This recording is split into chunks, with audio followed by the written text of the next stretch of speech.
Parliamo del tema dei diritti delle donne nell'Islam. Secondo il dizionario di Oxford, i diritti delle donne sono diritti legali, economici e sociali uguali a quelli degli uomini. Prima di esaminare i diritti delle donne nell'Islam dobbiamo mettere da parte le moderne affermazioni categoriche su come una vita dovrebbe essere condotta dalle donne. Devi controllare il tuo intelletto prima di credere in quello che dicono gli altri. Perché molte volte la nostra mente può andare fuori strada. Come c'è stato un tempo in cui i grandi studiosi di quel tempo pensavano che la luce della luna fosse la sua luce. Ma ora sappiamo che la luce della luna è la luce riflessa dal sole. Allo stesso modo, se poni la tua conclusione in base a come i media ritraggono principalmente i diritti delle donne nell'Islam, c'è la possibilità che tu possa sentire che i diritti delle donne nell'Islam siano sottomessi. Oggi dal 20 al 25% della popolazione mondiale sono musulmani. Alcune società musulmane sono vicine agli insegnamenti dell'Islam, mentre alcune società musulmane sono lontane dagli insegnamenti dell'Islam. Quindi, se una persona vuole giudicare i diritti delle donne nell'Islam, non dovrebbero giudicarlo guardando cosa fanno i musulmani o cosa fa la società musulmana. Dovrebbero giudicarlo sulla base delle fonti autentiche dell'Islam. Le fonti autentiche dell'Islam sono il Corano e gli Hadith autentici. Il Corano è l'ultima e ultima rivelazione di Dio. L'autentico Hadith è l'insegnamento dell'ultimo messaggero dell'Islam, il profeta Mohammed. Ora, esamineremo il diritto delle donne nell'Islam sulla base delle fonti autentiche sopra menzionate. Ho diviso ampiamente il tema dei diritti delle donne nell'Islam in 6 categorie. 1. I diritti spirituali delle donne nell'Islam. 2. I diritti economici delle donne nell'Islam. 3. I diritti sociali delle donne nell'Islam. 4. I diritti educativi delle donne nell'Islam. 5. I diritti legali delle donne nell'Islam, e 6. I diritti politici delle donne nell'Islam. Ci sono diversi versi nel Corano e negli Hadith autentici per spiegare in dettaglio queste categorie. Ma per renderlo più facile da capire cercherò di spiegare ogni categoria con uno o più versi. Per prima cosa esamineremo i diritti spirituali delle donne nell'Islam. Il paradiso è pensato solo per gli uomini è un malinteso comune tra i non musulmani sull'Islam. Questo malinteso può essere facilmente chiarito dai versetti del Corano. Sura Nisa capitolo numero 4 versetto numero 124 dice: Se un uomo o una donna ha fede e fa buone azioni, sicuramente entreranno in paradiso e non sarà fatta loro alcuna ingiustizia.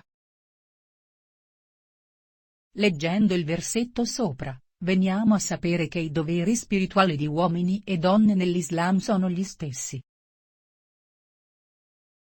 Quindi, come donna, è suo diritto entrare in paradiso credendo in Allah e compiendo buone azioni. Esaminiamo ora i diritti economici delle donne nell'Islam. Nell'Islam una donna è finanziariamente sicura. Prima del suo matrimonio è responsabilità del padre e di suo fratello prendersi cura di lei.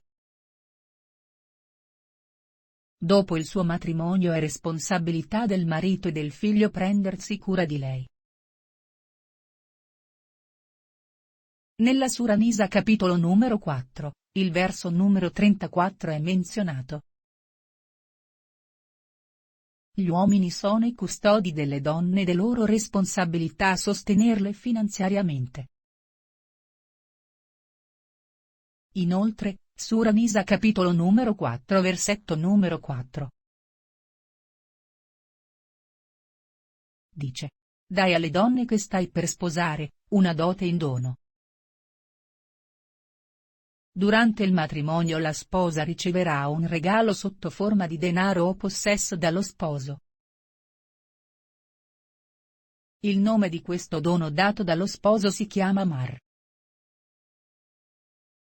Inoltre nell'Islam una donna può ereditare. I suoi dettagli sono menzionati nella Sura Nisa capitolo numero 4 versetto numero 11 e 12. E le donne non hanno bisogno di spendere la loro parte di ricchezza ereditata o il denaro che guadagnano per la famiglia. Perché è responsabilità degli uomini prendersi cura di loro finanziariamente. Quindi, nell'Islam le donne sono finanziariamente sicure. Ci sono anche alcune regole che una donna dovrebbe seguire se vuole guadagnare denaro lavorando. Ma questo è un argomento diverso. Quindi, come donna, è suo diritto ricevere assistenza finanziaria dall'uomo. Ora esaminiamo i diritti sociali delle donne nell'Islam.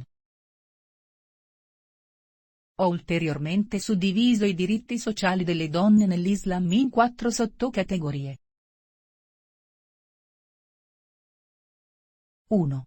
I diritti della figlia nell'Islam. 2. I diritti della moglie nell'Islam. 3. I diritti della madre nell'Islam, e 4. I diritti della sorella nell'Islam. Per prima cosa esamineremo i diritti della figlia nell'Islam. Sura Nahl capitolo numero 16, versetto numero 58 e 59 dice: chi pensa che la nascita di una bambina sia una disgrazia, o chi pensa di ucciderla, il suo giudizio è malvagio.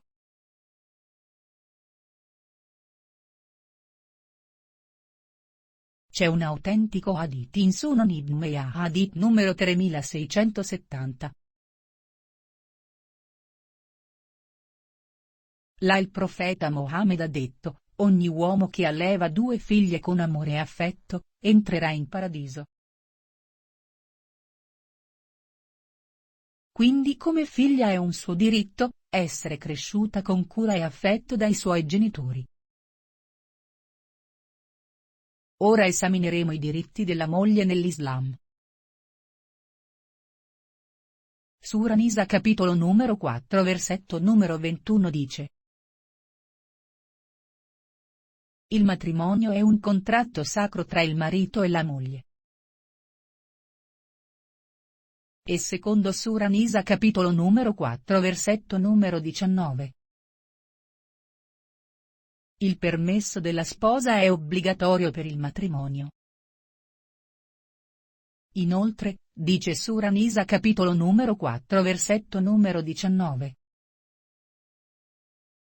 Tratta tua moglie con gentilezza anche se non ti piace. Quindi, come moglie, è un suo diritto essere trattata come una compagna di vita alla pari dal marito. Ora, esaminiamo i diritti della madre nell'Islam. Sura Isra capitolo numero 17 versetto numero 23 dice: non dire nemmeno uffa ai tuoi genitori.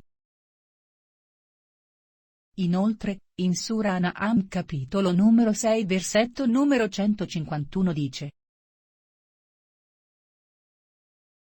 sii gentile con i tuoi genitori. C'è un hadith autentico nel hadith numero 3106 del libro della Yad. Là il profeta Mohammed ha detto: il paradiso giace sotto i piedi di tua madre. Quindi come madre è un suo diritto, essere trattata con più amore e compassione dai suoi figli. Ora, esaminiamo i diritti di una suora nell'Islam. Sura Tauba capitolo numero 9 versetto numero 71 dice: Gli uomini e le donne credenti si sostengono a vicenda. Dovrebbero incoraggiarsi a vicenda nel compiere buone azioni, pagare zakot, digiunare e obbedire ad Allah e al suo messaggero. E dovrebbero anche incoraggiarsi a vicenda per proibire il male. Ciò significa che anche se gli uomini e le donne credenti non sono imparentati l'uno con l'altro, dovrebbero sostenersi socialmente l'un l'altro come un fratello e una sorella. Quindi, come sorella, è un suo diritto ricevere sostegno sociale da suo fratello. Ora, parliamo dei diritti educativi delle donne nell'Islam. La prima guida rivelata da Allah a tutta l'umanità nel Corano non riguardava salah, carità o digiuno.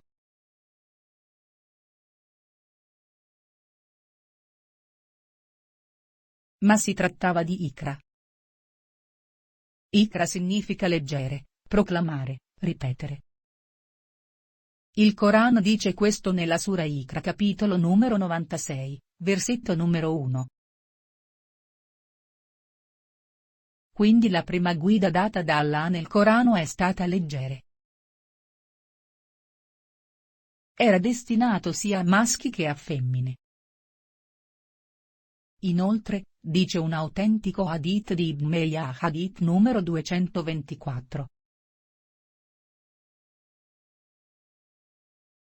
È obbligatorio per ogni uomo o donna musulmana acquisire un'istruzione. E se leggiamo Sahih Bukhari veniamo a sapere che il profeta Mohammed ha dedicato un tempo speciale per istruire solo le donne. Mandò anche Sahaba per istruire in particolare le donne. Per questo motivo, anche durante i giorni dell'ignoranza ci sono diversi esempi di grandi donne che erano studiose. L'esempio migliore è Aisha bint Abi Bakr, che ha insegnato a più di 88 studiosi diversi e più di 2210 hadith sono narrati sulla sua autorità.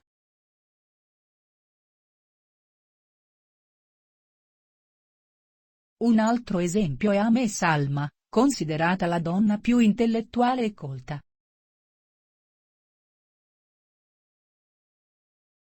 Un altro esempio è Fatima bint Qais, considerata una donna molto esperta.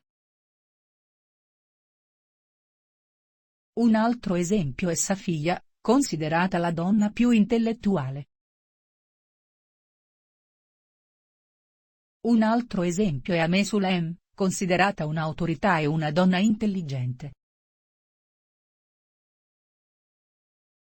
Un altro esempio è Sieda Nafisa, che insegnò a molti studiosi, incluso l'Imam Shafi. Un altro esempio è Aisha bint Sa'd ibn Abi Waqqas, che insegnò a molti studiosi tra cui l'Imam Malik. A quel tempo le persone erano raramente istruite. Tuttavia, nell'Islam abbiamo visto diversi esempi di donne che erano grandi studiose. Quindi, in quanto donna, è suo diritto ricevere istruzione dai suoi genitori, fratelli o tutori. Ora, parliamo dei diritti legali delle donne nell'Islam. Nell'Islam legalmente uomini e donne sono uguali. Secondo la legge di uguaglianza conosciuta come Qiyā, menzionata nella Sura Baqara capitolo numero 2, versetto numero 178 e 179 dice: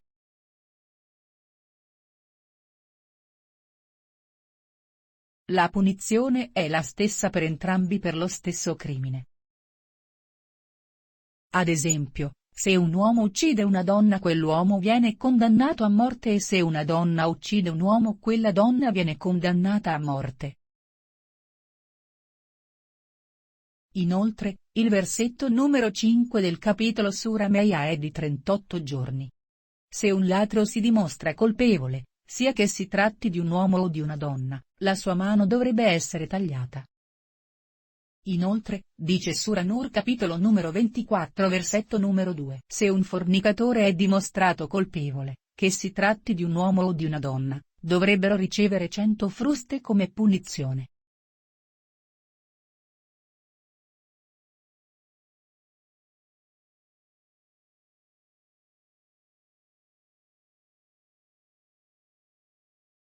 Inoltre, Sura Baqara capitolo numero 2 versetto numero 282 indica: le donne hanno il diritto di essere testimoni.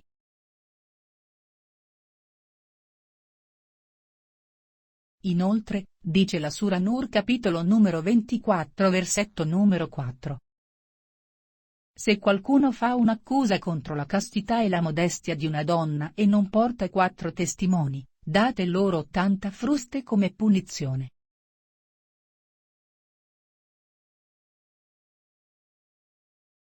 È così che l'Islam protegge legalmente la dignità di una donna.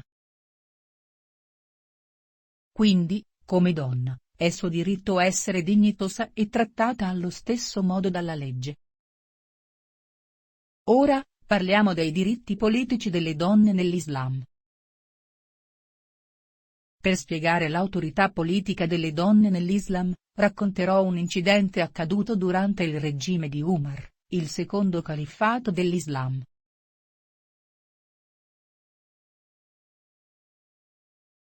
È menzionato in Musannaf Abd al-Razzaq 10420.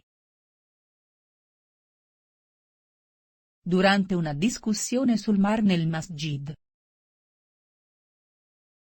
Umar ha chiesto alle donne di non chiedere mari in quantità molto elevate dagli uomini per il matrimonio.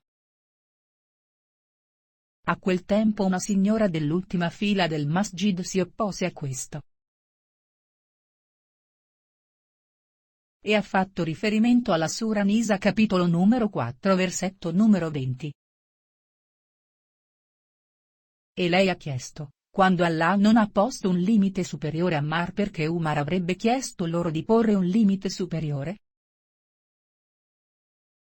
Sentendo questo, Umar, il secondo califfato dell'Islam, ha convenuto che ciò che aveva detto era sbagliato e ha immediatamente ritirato la sua dichiarazione.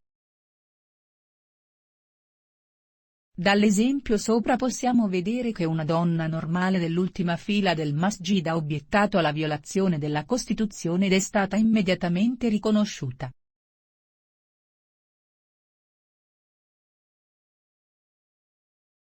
Quindi, come donna, è suo diritto presentare la sua opinione al sovrano. Finora, abbiamo visto tutte le categorie riguardanti i diritti delle donne nell'Islam dalle fonti autentiche. La discussione sopra era una breve spiegazione riguardo ai diritti delle donne nell'Islam. Ora ti saresti reso conto che nell'Islam le donne hanno molti privilegi. Poiché uomini e donne sono diversi fisiologicamente, psicologicamente, biologicamente e fisicamente. Sulla base di queste differenze, Allah ha stabilito dei doveri per loro. Alcuni doveri sono identici, altri non sono identici. In alcuni compiti gli uomini hanno più vantaggio, in altri le donne hanno più vantaggio. Quindi Allah dà gli stessi doveri e doveri diversi a uomini e donne a seconda delle loro somiglianze e differenze. In modo che possano vivere insieme in armonia e pace. Questo è il motivo se si analizzano i diritti delle donne nell'Islam sulla base del Corano e dell'autentico Hadith. accetterete logicamente che le donne nell'Islam sono protette e non sono soggiogate. Possa la pace e la misericordia di Allah essere su tutte le persone che ho menzionato sopra. Ogni lode è per Allah che è il Signore di tutti i mondi.